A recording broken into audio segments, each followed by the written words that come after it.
એક બહુ કોઈક મોટો લોભિયો છે, એટલો બધો લોભિયો છે, એટલો બધો લોભિયો છે, એટલે એને કંઈક તપ કર્યું, બહુ મોટું તપ કર્યું ભગવાન શિવ ઉપર કે મારે એવો પારસમણી જોઈએ કે જ્યાં અડાડું ત્યાં હોનું થઈ જાય. એટલે ભગવાને શિવજી કીધું કે काशी में तुलसीदास है, इनके पास पारसमणि है, वहाँ जाओ. गोतो गोतो आया वो तुलसीदास जी ने कि आपके पास पारसमणि है? तो है ना, मुझे चाहिए. हाँ तुझे? हाँ मुझे चाहिए.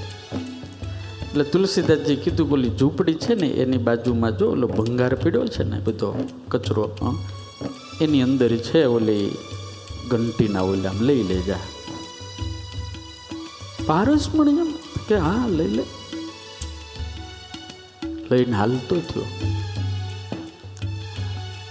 ભગવાન की कृपा से मिला था ને તો આમ થોડેક ગયો ને એટલે અંતરમાં એક અવાજ આવ્યો કે આ બાવો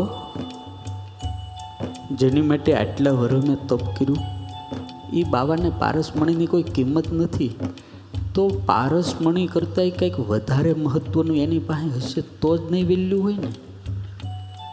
એ સંભળાય, સમજાય છે. પાછો ધક્કો થયો, પાછો આવ્યો. तुलसीदास ने वंदन કરીને કહે महाराज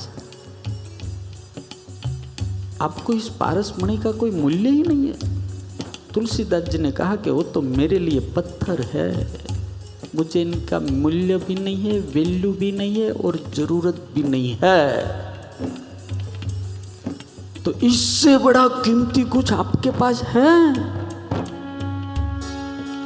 यार तुलसीदास जी कीधु आनी जेवी तो अनेक धूड़ जेना चरण माथी पैदा थाय ने एनु नाम मारी पासे जा.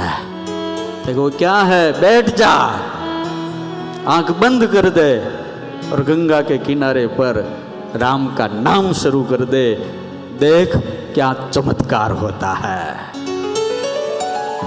आंख बंद करी અને જ્યાં રામનું નામ લીધું ત્યારે આ ગીત યાદ આવે કે રામ નામના હીરા મોતી છે ને હજારો પારસમણી કરતા મહાન છે મારા બાપ. राम नाम के हीरे मोती मैं बिखरा